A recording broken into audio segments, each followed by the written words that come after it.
একজন ভদ্রলোককে দেখা যাচ্ছে যিনি একজনকে আলিঙ্গন করে রেখেছেন এবং সম্ভবত চুম্বনরত অবস্থায়। ভুল না, আপনি হচ্ছেন ওনার ওয়াইফ, রাইট? জি। বিয়ের পরে আমাদের সংসার কখনো হয় নাই, আমাদের এই পর্যন্ত কোনো সংসার হয়নি। তার বাসায় 5 মাসের মতো ছিলাম। আমার যিনি শাশুড়ি, তার হ্যাবিটটা আমি একটু বলি। যিনি আমাদেরকে একসাথে থাকতে দিত না। আমি ওর বাবা মার কাছে ঘুমাতাম, ও ওর ভাইয়ের কাছে ঘুমাতো। কেন দিত না? উনি পছন্দ করতো না। উনার পছন্দ করার কি? আপনি আপনার হাজবেন্ডকে বিয়ে করছেন, শ্বশুর কেন? আসলে এটা হয়তোবা ম্যাক্সিমাম মেয়েই তার হাজবেন্ডের হাক কাউকে দিতে চাবে না হয়তোবা। আর ফলো করার মূল কারণ হচ্ছে সে আমাকে ঠকাচ্ছিল, বারবারই ধরা খাচ্ছিল। এই জন্য একটা সময় প্রচুর ট্রাস্ট করতাম অন্ধের মতো, মানে দুনিয়া সবাই যদি তাকে খারাপ বলতো, সে যেটা বলবে ওটাই ঠিক। কিন্তু বারবার বিশ্বাস ভাঙার পরে না আর বিশ্বাস ব্যাপারটা আসে না। কোন কি নাই যার জন্য আপনার হাজবেন্ড শতাধিক মেয়ের সঙ্গে শুইতে হচ্ছে তার? আমি যেটা বুঝতে পারি এটা ওর হ্যাবিট। এখন মনে হয় ও, ধরেন আমার একটা ফ্রেন্ডের থেকে আমি নোট নিতে গিয়েছি, সে আমাকে ফোন দিয়েছে, কোথায় তুমি? আমি এখানে আছি। সে ওখানে এসে আমাকে মারধর করতো। এমনও হয়েছে ওর বাসার নিচতলা থেকে মারতে মারতে 3 তলা পর্যন্ত আমাকে উঠাইছে। একজন ভদ্রলোককে দেখা যাচ্ছে যিনি একজনকে আলিঙ্গন করে রেখেছেন এবং সম্ভবত চুম্বনরত অবস্থায়। ভুল না, আপনি হচ্ছেন ওনার ওয়াইফ, রাইট? জি। আর এই ভদ্রমহিলা যাকে দেখতে পাচ্ছি, মানে যাকে চুম্বন করছেন, আপনি কি উনি? না না, আমি উনি না। ও বিভিন্ন মেয়ের সাথে সম্পর্ক করে এবং একজন না, তার জীবনে অনেক মেয়ে আছে এবং এই ব্যাপারে আমি কথা বলতে এখানে এসেছি, আমাদের লাইফ স্টোরি নিয়ে। মানে যেই ছবিটা ভাইরাল হয়েছে ওইটা হাজবেন্ড ওয়াইফের ছবি না, ওটা একটা পরকীয়া সম্পর্কের ছবি। এবং সেটা আপনার হাজবেন্ডের? জি, এটা আমার হাজবেন্ড। এবং এটা 2018 তে ভাইরাল হয়েছিল। 18 থেকে আজকে 25, তার মানে এর মধ্যে সংখ্যাটা তো আরো বাড়ছে। জি। কত মানুষ আপনি বন্ধু ধরছেন? কতগুলো মেয়ের সাথে আপনার হাজবেন্ডের সম্পর্ক? অনেক, এটা অগণিত। তাও প্লাস মাইনাস 2 জন 3 জন? 100 প্লাস। এটা কম বলে ফেলেছেন ভাই। অনেক, মানে 100-র বেশি মেয়ের সাথে আপনার হাজবেন্ডের পরকীয়া? জি। সিরিয়াসলি? এবং এই পর্যন্ত এগুলা নিয়ে আমি বলতে গেলে সে আমাকে মারধর করতো। ও মাই গড। আপনার হাজবেন্ডের সঙ্গে আপনার বিয়েটা কেমন করে হলো? আমি যখন ক্লাস 8-এ পড়ি তখন আমি আপনি জানেন যে ক্লাস 8-এ আগে জিএসসি ছিল। তো জিএসসির সময় আমি আমার একটা টিচারের কাছে পড়ার জন্য কোচিংয়ে ভর্তি হই এবং সেই টিচারের ছোট ভাই ছিল আমার হাজবেন্ড। আচ্ছা। তার যেহেতু এরকম রিলেশনের অভ্যাস ছিল, সে আমাকেও ওই সময় মানে পটানোর ট্রাই করে এবং সে খুব ভদ্র সাজার ট্রাই করে। যেহেতু মাথা নিচু করে কোচিংয়ে যাওয়া আসা করতো, আমি ভেবেছিলাম সে অনেক ভদ্র। তো আমি আসলে রিলেশন বুঝে, যে এখনকার যে রিলেশন বুঝে, ওভাবে বুঝে রিলেশন করি নাই। রিলেশনে জড়াই যাই একটা পর্যায়ে, সে আমাকে প্রপোজ করে এবং আমি একটা পর্যায়ে রাজি হয়ে যাই। তো দেন দেখা যায় যে সে রিলেশনে জড়ানোর, আমি একটু সবকিছু স্ট্রেট ফরওয়ার্ড এবং সত্য কথা বলতে পছন্দ করি। তো আমি যেহেতু এলাকায় স্থানীয়, আমার মামাদের কাছে এবং আমার ফ্যামিলির কাছে 2-1 দিন দেখা করার পরে বিচার চলে আসে। তো দেন আমার বাসা থেকে অনেক ঝামেলা হয়, ওর নামে জিডি করা হয়, ওকে মারধর করা হয়, আমাকে বাসায় আটকায় রাখা হয়। তো একটা পর্যায়ে যে আমাদের বাসা থেকে মানে ডিস্টেন্স তৈরি হয়। আমার বাসা থেকে অতটা অনেক রেস্ট্রিক্টেড ছিল, যেহেতু বের হতে দিত না। তো আমরা খুব দূর থেকে 5 মিনিটের জন্য দেখা, এটাই অনেক। তো তখন আমরা একটা বাসায় ভাড়া ছিলাম, ওই বাসার জানালা থেকে রাস্তার দিকে তাকায় থাকতাম ওকে জাস্ট এক নজর দেখার জন্য। তো এইভাবেই 2013 পর্যন্ত চলে যায় এবং 2013-তে আমার মা অসুস্থ হয়ে পড়ে। এর মাঝখানে বহুবার ব্রেকআপ, ওর বহু রিলেশন ধরা পড়লে আমাকে বলতো কি যে ওগুলা তোমাকে চেতানোর জন্য করেছি।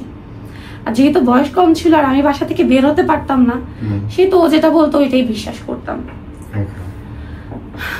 তো একটা পর্যায়ে যে 2013-তে আমার আম্মু অসুস্থ হয়ে পড়ে। আমার আম্মুর লিভার সিরোসিস হয় এবং 3 মাসের মধ্যে সে মারা যায়।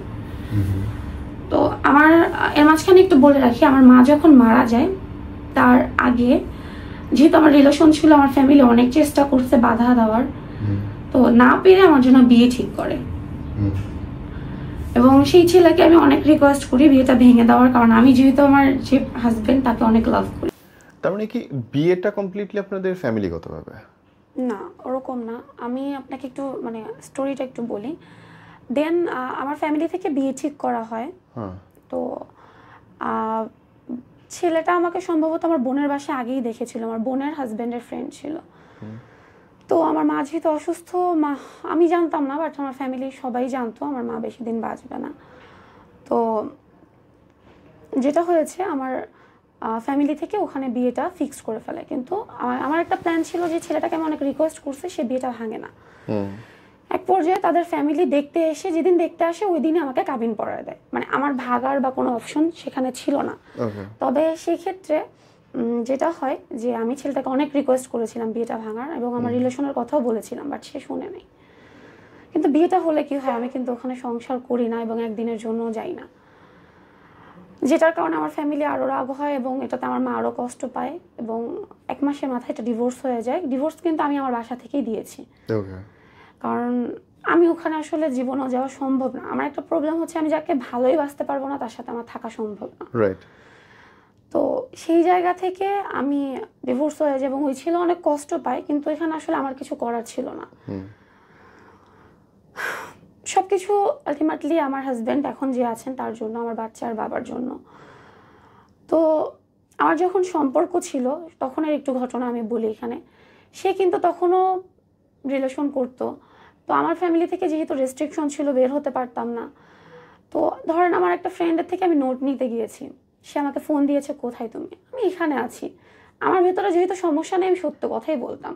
সে ওখানে এসে আমাকে মারধর করতো। কেন জানি না, তার হয়তো জেলাসি থেকে হোক বা যে কোনো কিছু থেকে হোক। তখনও তো সে আপনার হাজবেন্ড না? না, তখন তার সাথে আমার বিয়ে হয়নি, কিন্তু তখনও সে আমাকে মারধর করতো। অনেকে বলতো যে এখনই মারে, বিয়ের পর আরও মারবে, কিন্তু আসলে না, বয়স কম ছিল তো ভেবেছিলাম কি হয়তো আমাকে অনেক বেশি ভালোবাসে। তো ওই ভালোবাসার থেকে ওর মারধরগুলো আমি মানে অ্যাকসেপ্ট করে নিই। তো 2013 ঘটনায় চলে আসি। এখন 2013-তে আমার মা মারা যাওয়ার পর যেহেতু ডিভোর্সটা হয়ে যায়, যেদিন ডিভোর্সটা আমি সাইন করি ওই দিন আমার মা আবার হসপিটালে ভর্তি হয়, এবং তার 15 দিন পর আমার মা মারা যায়। যেহেতু ওই বিয়েটা ভাঙছে, তখন আমার ফ্যামিলি প্রচুর রাগ থাকার কারণে আমার ফ্যামিলি হসপিটালে গেলে অনেক ধরনের কথা শোনাতো। তো আমি জানতাম না যে আমার মা বাঁচবে না। তো প্রথম 7-8 দিন সে আইসিইউতে ছিল না, তখন তার কাছে ছিলাম, বাট তারপরে তার অবস্থা খুব খারাপ হয়ে যায় এবং একটা পর্যায়ে তাকে গ্যাস্ট্রো লিভারে আইসিইউতে রাখা হয়। তো আইসিইউতে রাখার কারণে আপনারা জানেন যে আইসিইউতে কিন্তু আসলে রোগী সামনে যেতে দেয় না। তো বাইরে বসে থাকলে যেহেতু ফ্যামিলি কথা শোনাচ্ছিল, আমি একটা পর্যায়ে যে হসপিটালে যাই না, যেটা আমার লাইফের করা সবচেয়ে বড় ভুল। আমার মা ওই সময় আমাকে কিছু হয়তো বলতে চাইছিল। তো আমি মানে আম্মু যখন তার আগে হসপিটালে ছিল, যেহেতু ওই টাইমটাতে আমার মামার বাসায় ছিল, যে 3 মাসে মা অসুস্থ ছিল। তো তখন আমি মাকে বলছিলাম যে মা, এবার তোমাকে বাসায় নিয়ে যাব, যত কষ্টই হোক আমি তোমার সেবা যত্ন করবো, যদি একা না পারি একটা মানুষ সহ করবো। তোমার মাও রাজি হয়েছিল, যত যাই হোক একমাত্র মেয়ে। কিন্তু আমি জানতাম না আমার মার এবারই হসপিটালে লাস্ট। তো আইসিইউতে যাওয়ার পর ওই মুহূর্তটাতে আমি যেতে পারিনি। আমার ফ্যামিলি আজও ভাবে যে আমি ইচ্ছা করে যাইনি, বাট আমি আসলে সত্য যে আমি আসলে ইচ্ছা করে কিছু করি নাই। আম্মু আইসিইউতে যখন আমি বিসিআইসি কলেজে পড়ি, ফার্স্ট ইয়ারে কেবল, আর আপনারা জানেন যে বিসিআইসি কলেজ কিন্তু একটু কড়া, মিস দেওয়া যায় না। তখন আমার একটা এক্সাম ছিল, অ্যাকাউন্টিং এক্সাম। তো আমার আম্মু যখন মারা যায়, যেদিন তার আগের দিন আমি বেডে কিছুক্ষণের জন্য দিয়েছিল, তখন আমি হসপিটালে যাই। তারপরের দিন আমার একটা এক্সাম আছে 7টা বাজে। তো আমি এত বোকা, রাতের বেলা আম্মুর অবস্থা খারাপ হয়ে যায় এবং তাকে আইসিইউতে আবার শিফট করে, কিন্তু সে কাউকে চিনতে পারতেছিল না। কিন্তু আমি যখন তার সামনে যাই, তার 2 চোখ থেকে পানি পড়তেছিল, আমি সিনটা কখনো ভুলতে পারবো না। তো আমি তার পাশে বসে বলি, আম্মু তুমি কিছু বলবা? চোখ থেকে শুধু পানি বেরোচ্ছিল। মানে আমার লাইফের হয়তো আমাকে হয়তো ফ্যামিলি ভুল বুঝবে, সবাই ভুল বুঝবে, কিন্তু আমি জানি আমার জীবনের সবচেয়ে বড় কষ্ট এটা যে আমি আসলে বুঝতে পারি নাই আম্মু বাঁচবে না। একটা পর্যায়ে যে আম্মুকে আবার আইসিইউতে শিফট করা হয়। তো পরের দিন আমার একটা এক্সাম ছিল, 1 ঘন্টার একটা এক্সাম। তো আমি বাসে করে এক্সাম দিতে আসি বিসিআইসি কলেজে। তো আমার হাতে তখন একটা ফোন ছিল যেটা ডিসপ্লে নষ্ট অলরেডি। তো এক্সাম দিয়ে বের হই, তখন আমার বাবা ফোন দিয়ে বলে কি তোমার আম্মু আর নাই। পরে মনে হয় পাশ থেকে কেউ বলছে এত দূর থেকে যেহেতু আসবে এখনই জানানোর দরকার নেই, বলো অবস্থা খারাপ। তো সে তো প্রথমেই বলে দিছে। আমি রাস্তায় বসে পড়ি, তখন অনেকে ধরে আমাকে বাসে উঠায় দেয় এবং বাসে আমি 2 বার সেন্সলেস হয়ে যাই। এরপর বাসের থেকে অপরিচিত একটা আন্টি একটা ভাইয়াকে বলে একটু বাবা তোমার বোন মনে করে একটু হসপিটালের নিচ পর্যন্ত আগায় দিয়ে আসো। দেন হসপিটালে যেয়ে দেখি আমার আম্মু আসলেই নাই, এবং এটা আমি বিলিভ করতে পারি নাই। আর মাঝখানে আমি একটা কথা বলে রাখি, আমি আসলে বাবা মার অনেক আদরে বড় হয়েছি। আমি যখন এসএসসি দিই তখন আমার আম্মু আমাকে হাতে তুলে খাওয়ায় দেয়, আমার বাবা খাওয়ায় দেয়। আমার বাবা একসময় মা ছাড়া কথা বলতো না, বাট এখন বকা ছাড়া কথা বলে না আমার সাথে। কেন? আমার এই ভুলগুলোর জন্য। আমি স্টোরিতে আসবো।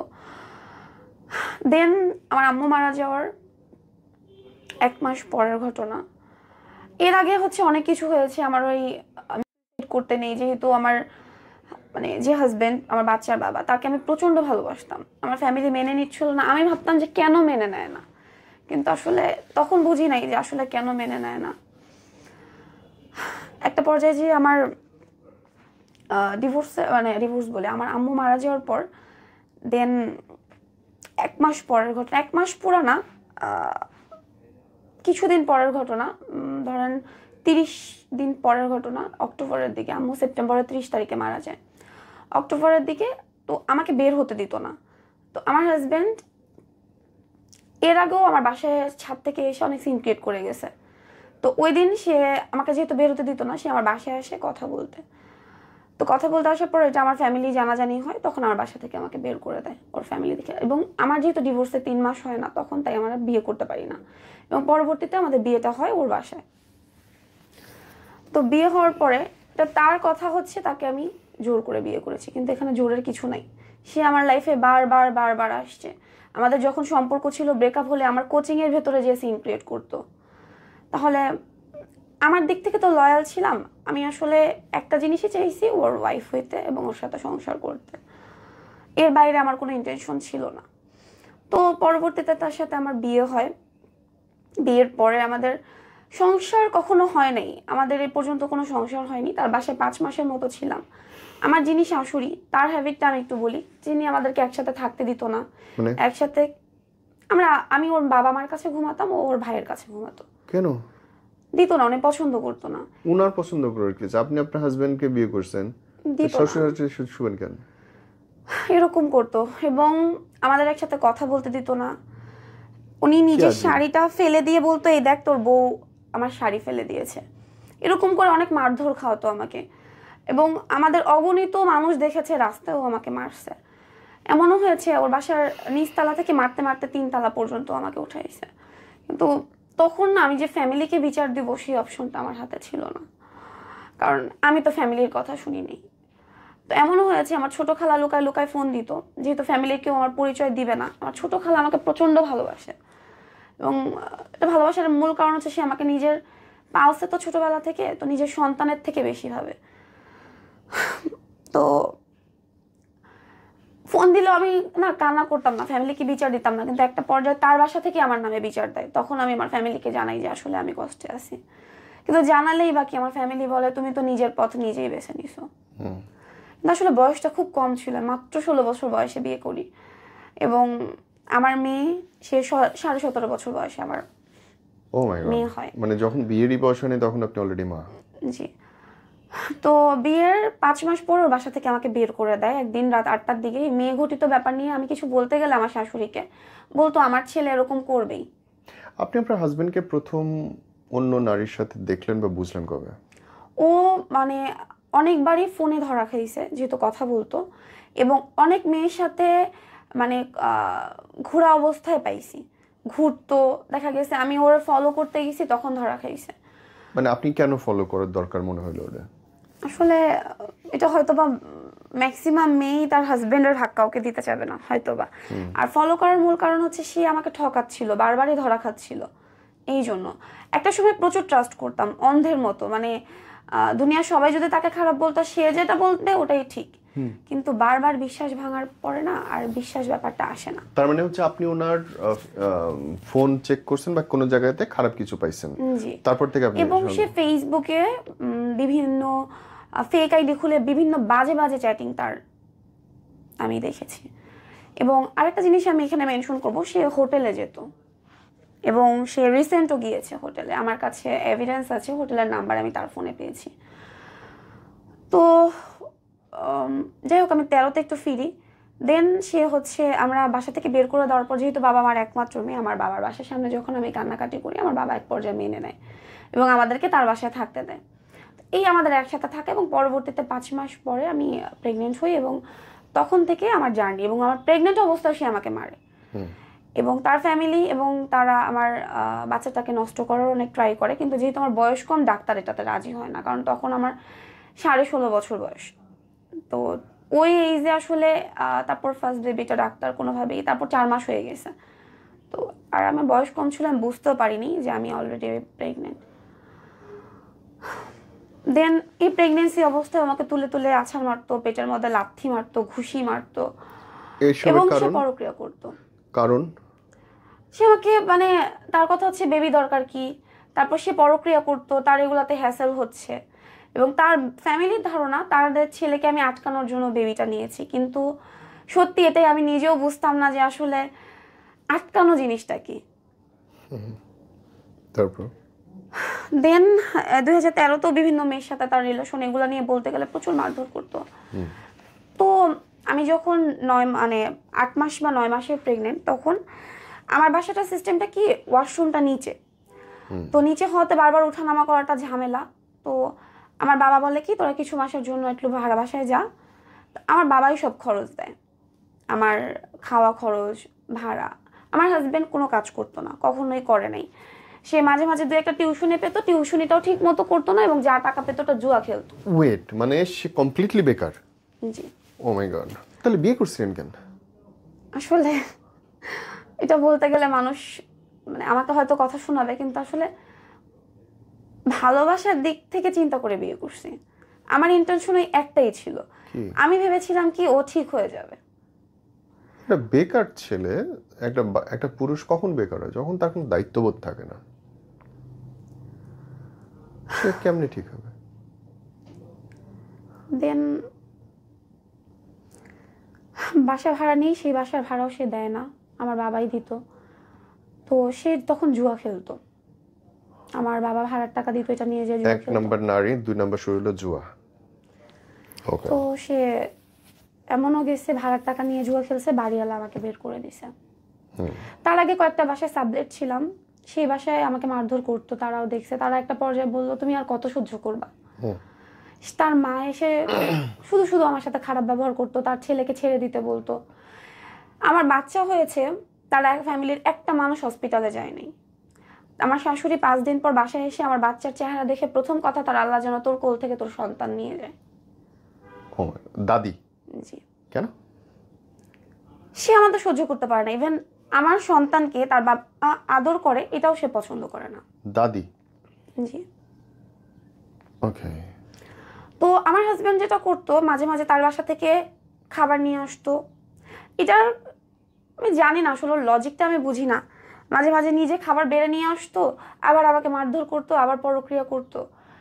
আমি জানি না আসলে এটা আসলে কারণটা কি, কিন্তু ব্যাপারটা হচ্ছে ও আমার সাথে থাকতেও চাইতো না, আবার ও আমাকে ছাড়তেও চাইতো না ওই মুহূর্তটাতে।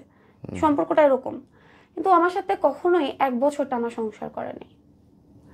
ও আমার সাথে যতবারই থাকতে আসছে, 2 মাস 3 মাস পর পর ওর মা এসে ওকে নিয়ে চলে যাচ্ছে। এবং সেও যেহেতু পরক্রিয়া ওখানে ইজিলি করতে পারে, তার গোপন সিম, তার ফোন ম্যাক্সিমামই তার মা জানে এবং তার মাও বিভিন্ন মেয়ের সাথে কথা বলতো।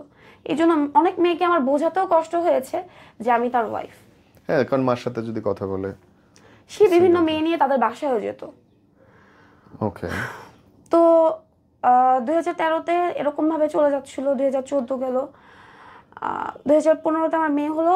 আচ্ছা, 15 ঘটনাতে আবার সরি, আমার একটু মিস্টেক হয়ে গিয়েছে, আমি এদিক ওদিক হয়ে গেছে। তো 15তে যখন এভাবে করে যাচ্ছিল, সে আমার বাচ্চার কোনো ভরণ পোষণ দেয় না, আমার বাবা দিচ্ছিল। তো সে এরকম করে চলে যায়, আবারও চলে যায় কিছুদিন পরে। এরকম বারবারই রিপিটেডলি যাচ্ছে আসতেছে এরকম করতে করতে 2017 এবং 18-17 চলে আসে। 2017-তে মনে হয় সে 7 মাস আমার লাইফে আমার সাথে সে হাইয়েস্ট সংসার করেছে 7 মাস। এছাড়া সে আমার সাথে যাওয়া আসা সম্পর্ক থাকেই না সে আমার সাথে। 17 পরের বছরই তো এই ছবিটা ভাইরাল হলো 18-তে। জি।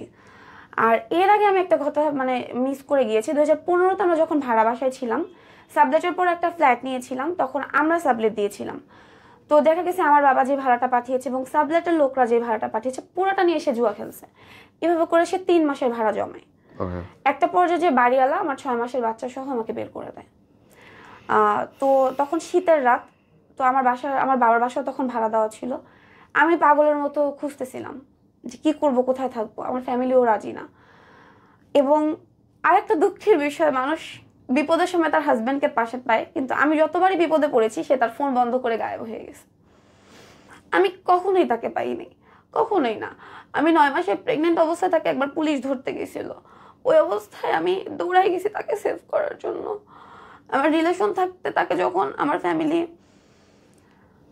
থানায় দিতে চাইছে তখনও তাকে সেভ করতে চাইছি, কিন্তু আমার পাশে আমি তাকে কখনো পাইনি। থানায় দিতে চাইছিল কেন? আমার ফ্যামিলি থানায় কেন দিতে চাইছিল? আমাদের রিলেশনটা যাতে না হয়, এটা একদম শুরুর ঘটনা বললাম।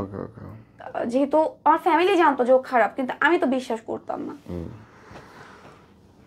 তো দেন যেটা হয় যে, আমাকে ওই ছবির ঘটনাটা বলেন তো, ওটা কার সাথে কি ছিল? ওটা আমি বলতে পারবো না, কারণ ওর অনেক মেয়ের সাথে সম্পর্ক, কিন্তু এটা ওই ছিল, ওই গেঞ্জি, ওই প্যান্ট, ওর ফেসও তো বোঝা যায়, ফেসও বোঝা যাচ্ছে। তো আর সবচেয়ে বড় কথা, আমি তো ওয়াইফ, আমি জানি যে সে আমার হাজবেন্ড। এবং তার চেয়ে বড় কথা, একজন মানুষ আমাকে পাঠিয়েছিল ওটা ফেসবুকে, পাঠিয়ে শুধু বলেছিল আপু আমি আপনার ভালো চাই, তাই জিনিসটা পাঠালাম। এটা বলে আমাকে ব্লক করে দিয়েছে, তাই আমি জানি না যে কে পাঠিয়েছে। তো ফেসবুকে অনেক ছড়াইছিল। জি। এবং তার ফোনে সে অন্য মেয়েদের সাথে ইন্টিমেসির ভিডিও আমি দেখেছিলাম। ওয়েট আবার বলেন। সে বিভিন্ন মেয়ের সাথে মানে যে উল্টাপাল্টা ফিজিক্যালি অ্যাটাচ হতো, তারা এটা ফ্রেন্ডরা একে অপরকে সেন্ড করতো। তো এটা আমি তার ফোনে 2018-তে যখন সে চলে যায় তখন আমি তার ফোনে এটা দেখেছিলাম। কি শোনাচ্ছেন এটা আপনি?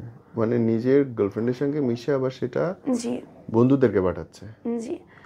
তো এরকম ভাবে তার অনেক প্রক্রিয়া আমি ধরেছি, কিন্তু আসলে একটা সমস্যা ছিল আমার, সেটা হচ্ছে কি আমি তাকে ছাড়তে পারতাম না, হয়তো ভালোবাসার জন্যই, হয়তো আমি বারবার বিয়েটা পছন্দ করি নাই, হয়তো বা আমি আমার সংসারটা টিকাতে চেয়েছি আমার বাচ্চার জন্য। যেহেতু মানে আমি আসলে ছোটবেলা থেকে একটা জিনিসই বিলিভ করতাম, একটা রিলেশনে, বারবার রিলেশন আমার পছন্দ না।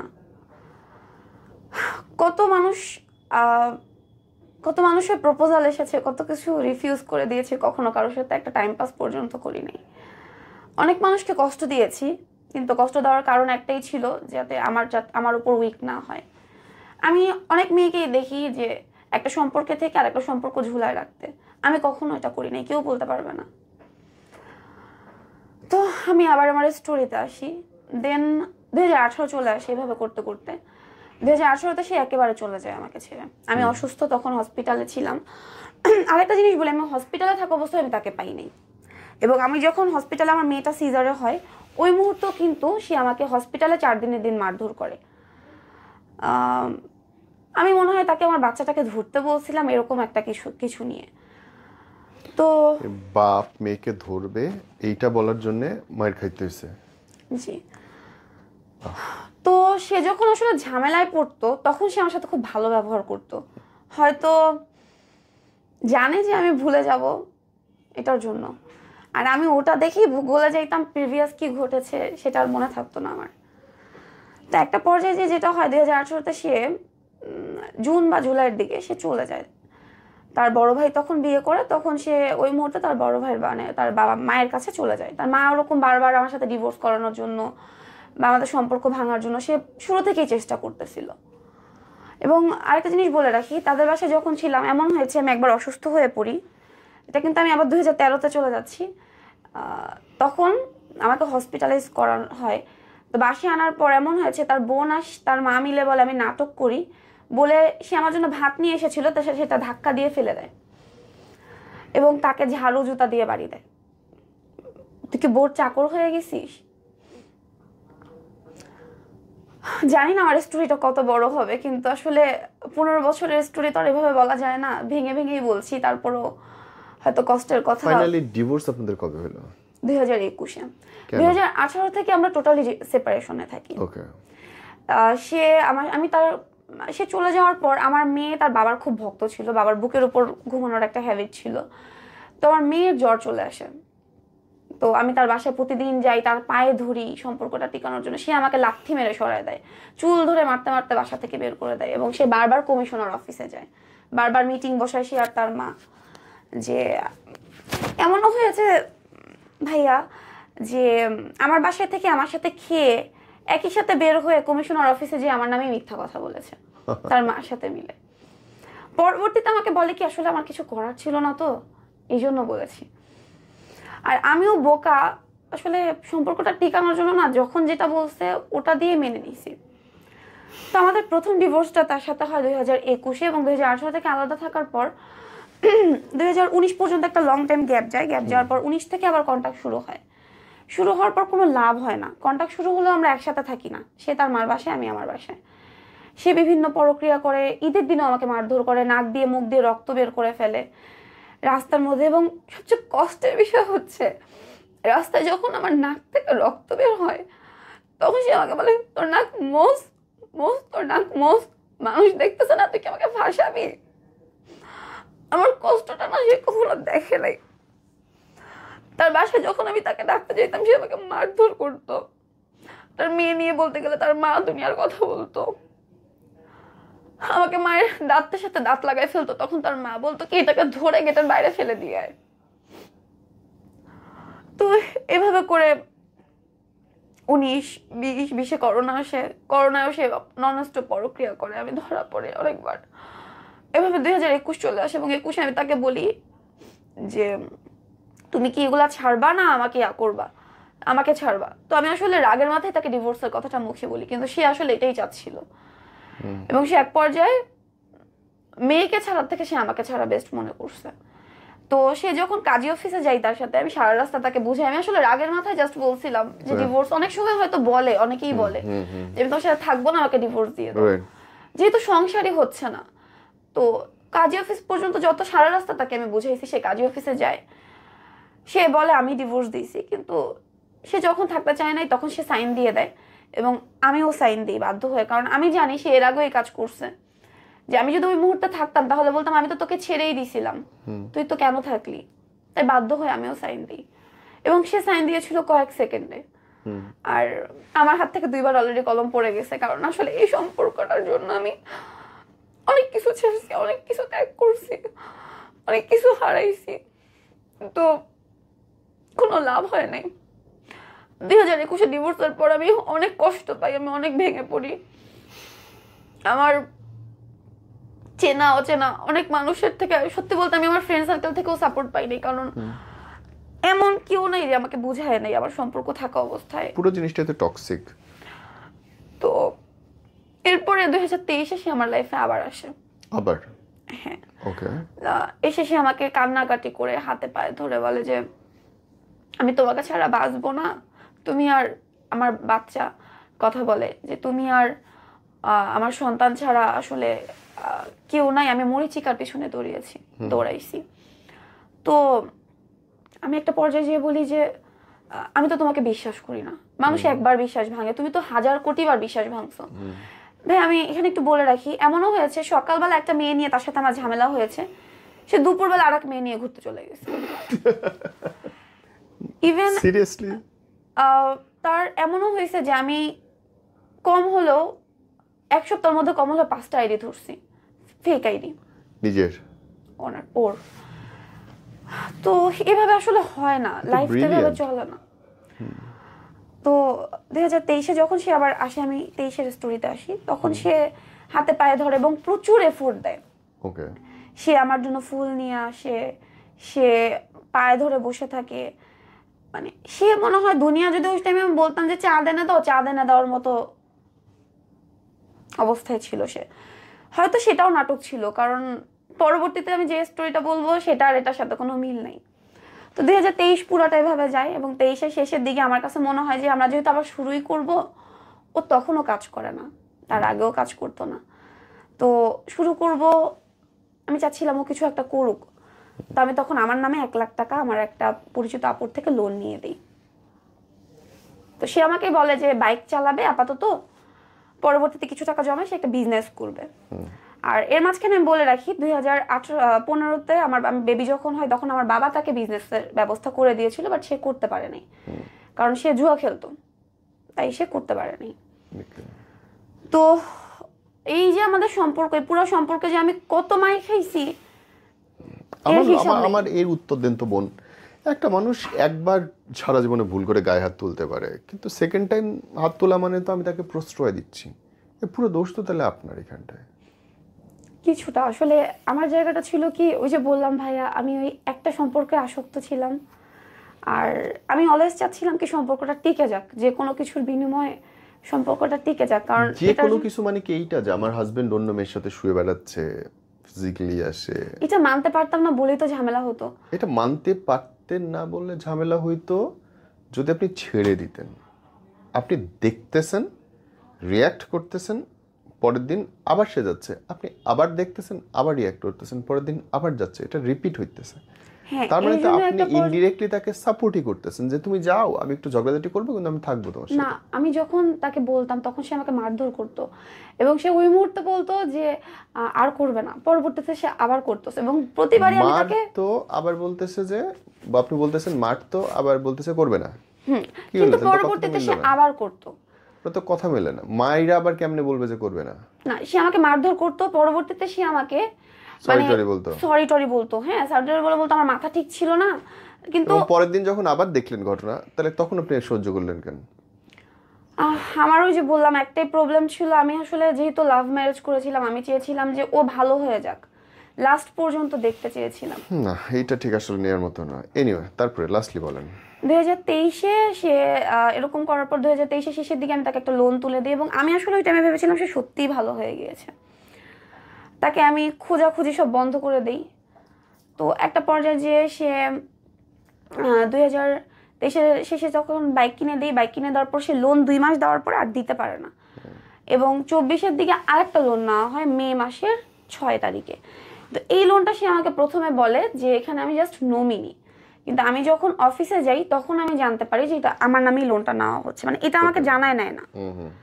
ওখানে প্রায় 60,000 টাকার মতো লোন হয়, তো টোটাল 1,60,000 টাকা, যেখান থেকে হয়তো পরবর্তী লোনটা থেকে 30,000 টাকা ওর ভাই নিয়েছিল, বড় ভাই। তো যাই হোক, ওখানে টোটালি এখনো এই টোটাল লোন থেকে এখনো প্রায় 75 থেকে 80,000 টাকা বাকি আছে, দুইটা মিলায়।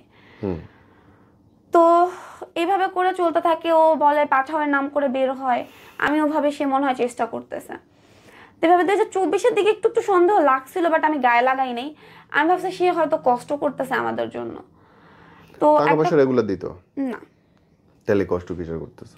ওই দেখা যাচ্ছে যে 3 দিনে একদিন বাইরে বের হলাম, একটু ফুচকা খাইলাম, ব্যাস। 3 দিনে একদিন। আমি বরঞ্চ তার পেছনে অনেক ভেঙেছি, সত্যি বলতে। আপনি টাকা পাইতেন কই? আমার দেখা যেত ফ্যামিলি দিত, আমার ফ্যামিলি রাগ হলো কিন্তু আমাকে কিছু কিছু টাকা সাপোর্ট করেছে। আর বাসা ভাড়া এন্ড অল এগুলো কে দিত? না, পরবর্তীতে আমি আমার বাবার বাসায় ছিলাম, ওই 3 মাস বা 4-5 মাসের মতো আমি বাইরে ছিলাম। ওই টাইমে আমার বাবা ভাড়া দিত, পরবর্তীতে আমি আমার বাবার বাসায় ছিলাম। মানে ওর কোনো আপনার প্রতি আসলে খরচই ছিল না? না, ও কোনো খরচ করেনি। ও সারা জীবনে, আমি জাস্ট বলবো, আমার মেয়ে আর আমাকে 2023-এ ঈদে ও আমাকে এবং আমার মেয়েকে জামা দেয়। তো আমি ভেবেছি ও দায়িত্ব এই 8 বছর ফ্যামিলি লাইফে একটা জামা কিনে দিছে। হ্যাঁ, বাবা বাবা। তো দেন 2024-এর দিকে আমি অক্টোবরের দিকে আমার বাবা অসুস্থ হয়ে পড়ে। এর আগে আমার বাবা প্রায় 1-1.5 বছর যাবত অসুস্থ ছিল, এই অসুস্থ সুস্থ। আমি মাঝখানে বলে রাখি আমার বাবার বয়স 70+। বাবা অনেক বয়স তো। আমার বাবা হার্টের পেশেন্ট, তার অলরেডি হার্টের রিং পরানোর মতো অবস্থা ছিল, কিন্তু সে লাগায় নাই, সে একটু ভয় পেয়েছিল, এবং সে অলরেডি স্ট্রোকের পেশেন্ট। মানে তার মানসিক অবস্থা ভালো না, কারণ আমার মা নেই। বলেন তাহলে এখন আমার তো আচ্ছা যাই হোক, এরপর আমি শেষে বলি। তো 2024-এর দিকে আমার বাবা অসুস্থ হয়ে পড়ে, তার ডায়াবেটিস থাকার কারণে পায়ে গ্যাংগ্রিন হয়ে যায় একদিনের মধ্যে, এবং পায়ের আঙ্গুল কাটা পড়ে। এবং যেহেতু সে হার্টের পেশেন্ট, তার শরীরও ভালো না, তো হসপিটালাইজ হয়, 1 মাস থাকে। এবং তখন আমার হাজবেন্ড তখন আমি বিয়ে করি নাই, কিন্তু তখন সে আমার সাথে হসপিটালে যাওয়া আসা করে। তো তখন আমার ফ্যামিলি বলে তোমরা যেহেতু সম্পর্কে আছো বিয়েটা করে নাও। আমরা তখন একসাথে থাকি না, কিন্তু জাস্ট আমরা এটা হচ্ছে এই সেকেন্ড বারের। রাইট। তো তখন নভেম্বরের 7 তারিখে আমরা বিয়ে করি। এবং আরেকটা জিনিস আমি মাঝখানে বলে নেই, সে কিন্তু এর আগে আমাকে বিয়ের কথা অনেকবার বলছে। নভেম্বর 7 মানে 2024। ওকে, মানে সেকেন্ড টাইম বিয়ে করতে যাচ্ছে আপনাকে আপনার হাজবেন্ড। এবং সে এর আগে অনেকবার বলছে, বাট আমি ভয় পাচ্ছিলাম দেখে আমি একটু সময় নিচ্ছিলাম। এবং আমি সবাইকে এটা বলেছি যে যেহেতু একবার কষ্ট করেছি, দ্বিতীয়বার বিয়ের আগে একটু ভেবে চিন্তে করি। সঠিক। তো দেন নভেম্বরের 7 তারিখে ওটা একটু বাধ্য হয়েই করা আমার দিক থেকে, যেহেতু আমার ফ্যামিলি মুসলিম। তো আপনারা জানেন যে ডিভোর্সের পর আসলে এই যে দেখাটা এটাও কিন্তু গুনাহ। তো সেক্ষেত্রে আমি হচ্ছে ফ্যামিলি থেকে বলাতে আমি তখন ঠিক আছে, যেহেতু আমরা চাচ্ছি সংসার করব, তাহলে বিয়েটা করেই নিই। তো দেন নভেম্বরের 7 তারিখে কাজী অফিসে যেয়ে আমরা বিয়েটা করি এবং সে প্রচুর হ্যাপি। ঠিক আছে, হ্যাঁ, আই ডোন্ট নো তাহলে তার এরকম কেন? আমার বিয়ের 3 দিন পর থেকে সে আমাকে মারধর করে আবার। হ্যাঁ, বিয়ের পর থেকে আমার বাবার বাসায় আমরা আবার থাকা শুরু করি আবার। তো এরপরে দেখা যায় আস্তে আস্তে তার রূপ চেঞ্জ হয়। যেখানে হসপিটালে সে আমার পিছে পিছে এটা ওটা নিয়ে হেল্প করতো, সেখানে সে মানে কিছুদিন আগের ঘটনা বলছি, আমার বাবা যখন অসুস্থ ছিল তখন। বাট তার আগে তো কিছুদিন আগে যেহেতু আমার বাবার হসপিটালে সে আমাকে এটা ওটাতে হেল্প করতে গেছে, সেই মানুষই তার কিছুদিন পরেই তার রূপ চেঞ্জ। তো পরবর্তীতে আমার আসলে তখন সন্দেহ হয় নাই, আমি ভাবছি যে ও যেহেতু জব নাই, ও হয়তো ডিপ্রেশনে আছে। তো আমি তাকে বুঝাতাম যে জব নাই, এগুলো নিয়ে টেনশন করো না, ঠিক হয়ে যাবে। এবং আমার সম্পর্কে শুরু থেকে এই পর্যন্ত তাকে আমি এটাই বলে আসছি, আজকে কষ্ট আছে কালকে যাবে না, থাকবে না। আমি মাঝখানে আরেকটা কথা বলি, আমি বাবা মার একমাত্র মেয়ে ছিলাম, খুব আদরে বড় হয়েছি, কিন্তু এমনও গেছে ওকে বিয়ে করে আমি ছিঁড়া কাপড়ও পরছি। ওকে বিয়ে করে আমি ব্র্যান্ডের শ্যাম্পু ছাড়া ইউজ করতাম না, এমনও গেছে ওর বাসায় যখন আমি ছিলাম মাথায় সাবান দিয়েছি, আমার অভিযোগ ছিল না কোনো। কারণ আমি অনেক জেদি প্রকৃতির ছিলাম বিয়ের আগে। আমার বাবা মার যেহেতু একমাত্র মেয়ে, কিছু না পেলে জিদ করতাম। সেই মেয়ে ওকে বিয়ে করার পর এমনও গেছে যে কোনো কিছুর জন্য আমি আবদার করি নাই, আমার শুধু একটাই কথা ছিল যে আজকে হয় নাই কালকে হবে। তো দেন 2024-এর মানে 2025 আসে এবং আমি একটা জবে জয়েন করি, যেহেতু ও জব করতেছে না, তো আমার মেয়ের খরচ আছে। এবং আমি এখানে মাঝখানে বলে রাখি, আমার বাবা গত বছর মানে 2024-এর জুন জুলাইয়ের পর থেকে আমার মেয়ের খরচটা দেওয়া বন্ধ করছে, রাগ করে যে আমি ওর সাথে আবার কথা বলি কেন। এর আগ পর্যন্ত আমার মেয়ের টোটাল খরচ আমার বাবা দিয়েছে। এবং আমার খরচটা কিছুটা আমার মানে খরচ বলতে আমার পড়াশোনার খরচটা আমি জব করে করে চালিয়েছি। আপনার পড়ালেখা শেষ হয়েছে এখন? গ্রাজুয়েশন কমপ্লিট করেছি। ওকে, কোন সাবজেক্টে? বিবিএস। আপনার ফাইনালি আবার সেকেন্ড টাইম ডিভোর্স হলো কখন? ডিভোর্স হয়নি এখনো ঝুলে আছে সম্পর্ক। জি। এখন কত মানে হাজবেন্ডের অবস্থা কি? এখনো সে পরক্রিয়া করে এবং কয়জনের সাথে? আমার হাতে 3 জনেরটা পড়ছে, কিন্তু যার মধ্যে একটা জন্য সে অনেক সিরিয়াস হয়ে গেছে। এবং সেই মেয়েকে আমি বারবার বারণ করছি, কিন্তু সেই মেয়ে কোনোভাবেই শুনছে না। ঠিক আছে, সে বিভিন্ন নাম্বার থেকে, ইভেন এই মেয়ের জন্য সে গোপন সিম চালায়। একটা সিম অলরেডি এমন হয়েছে যে সে ওই মেয়েকে কল দিতে যেয়ে ভুলে আমাকে কল দিয়ে ফেলছে। তো আমাকে এইটা বোঝান তো বোন, যে আপনাকে আমি যতটুকু দেখতে পাচ্ছি বোন, আপনি সুন্দর, গুছায় কথা বলা, বড় ফ্যামিলি মানুষ, তো কোন কি নাই যার জন্য আপনার হাজবেন্ড শতাধিক মেয়ের সঙ্গে শুইতে হচ্ছে তার? আমি যেটা বুঝতে পারি এটা ওর হ্যাবিট। এখন মনে হয় যে এটাও কখনো ছাড়তে পারবে না, আমার কাছে যেটা মনে হয়। কারণ যদি বলেন যে ওয়াইফ হিসাবে মানে কেয়ারের দিক থেকে বলেন, ও যখন অসুস্থ থাকে সারা রাত জেগে ওর মাথায় পট্টি দিয়ে দেওয়া, যত্ন করা, সব করি। কিন্তু এত কিছুর পরে যেও আমি ওর কাছ থেকে কখনোই মানে বিশ্বস্ততা যে ব্যাপারটা, এটা আমি কখনো পাইনি। তার মানে আপনি বলতে চাচ্ছেন যে এই যে এত কিছু ঘটছে, এটা হচ্ছে অভ্যস্ততা এবং অসৎ উদ্দেশ্য। হ্যাঁ, অনেকে যেটা বলে যে আমি জানি না, অনেকে যেটা বলে এবার তার আমার লাইফে আসার মূল কারণ হচ্ছে যেহেতু আমার বাবা অসুস্থ ছিল। হয়তোবা ও ভেবেছিল আমার বাবা মারা যাবে, যেহেতু আমাদের এখানে আমরা স্থানীয়, আমাদের টুকিটাকি দোকান টোকান আছে, তো ওখান থেকে কিছু টাকা আসবে। এবং এবারও এমন হয়েছে যে আমি 40,000 টাকার মতো 200-100 টাকা জমিয়ে কম্পিউটার বা ল্যাপটপ কেনার জন্য জমিয়েছিলাম ফ্রিল্যান্সিং শিখবো এই জন্য, সেই টাকাটাও খরচ করে ফেলেছে।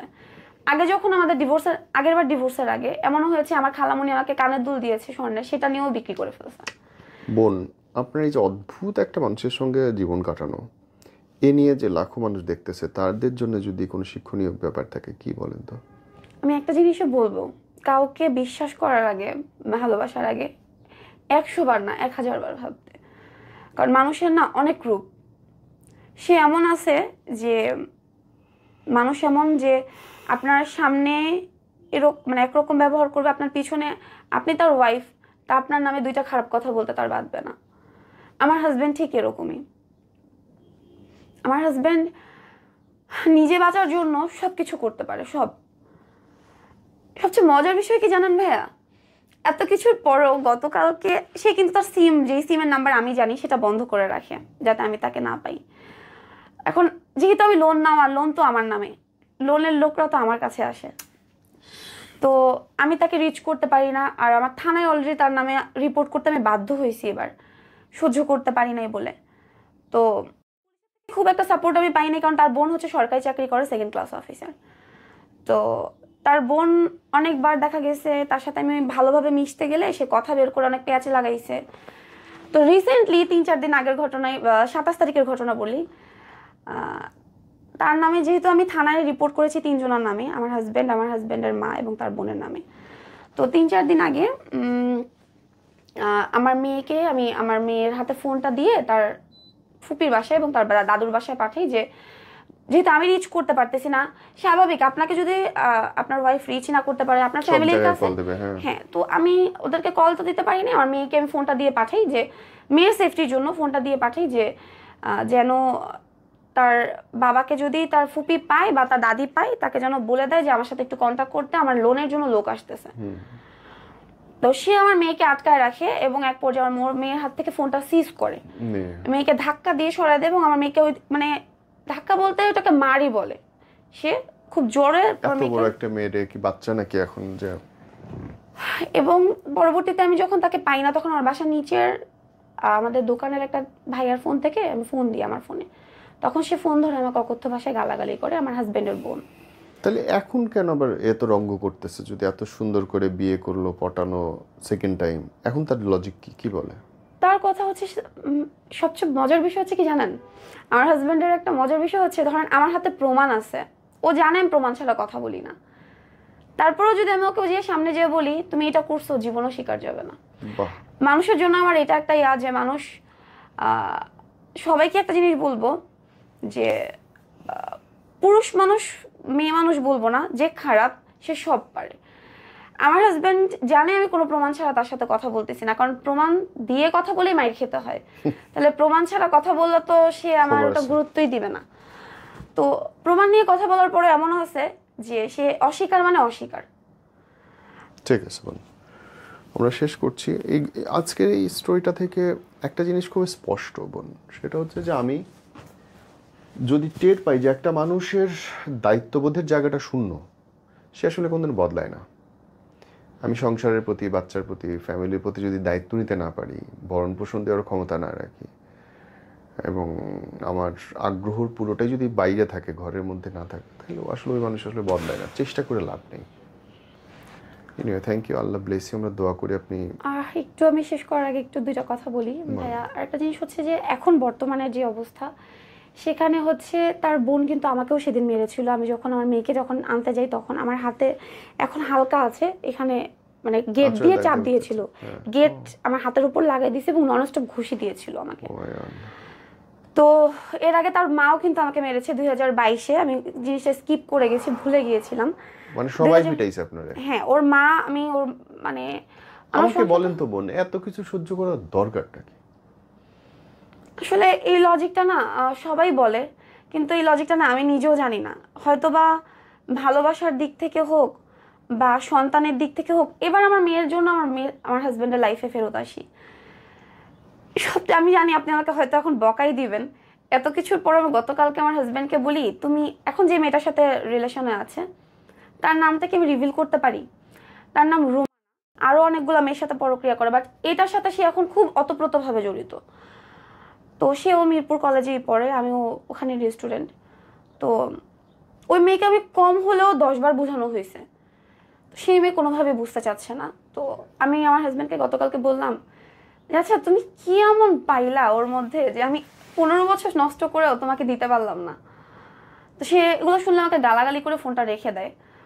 এবং আমার একটা জিনিস মানে কষ্ট লাগে কি জানেন, যতবারই ও আমার সাথে বিট্রয় করে আমি না জিনিসটা নিতে পারি না, কারণ আমি ওর জন্য অনেক করছি। তো মানে আমার না মনে হয় কি মানুষটাই আমি চিনি না, মানে আমি তো এটার জন্য আসি নাই। ইভেন এবারেও যখন ওই আমাকে মারধর করলো, আমি তখন ওকে বললাম যে আমি কিন্তু মায়ের খেতে তোমার লাইফে দ্বিতীয়বার আসি নাই। না, আপনি তো সেই জন্যই আইছেন, কারণ প্রতিবার মারতেছে এবং আপনি সেটাকে সহ্য করতেছেন, সে তো তাই ভাববে। আসলে এখানে আমার বলার কিছু একবার নেই। 2 বার ক্ষমা করা যায়, তৃতীয়বার হয়ে গেলে নট এনিমোর, ওইটা প্রশ্রয় দেওয়া। এনিওয়ে, আল্লাহ ব্লেস ইউ বোন।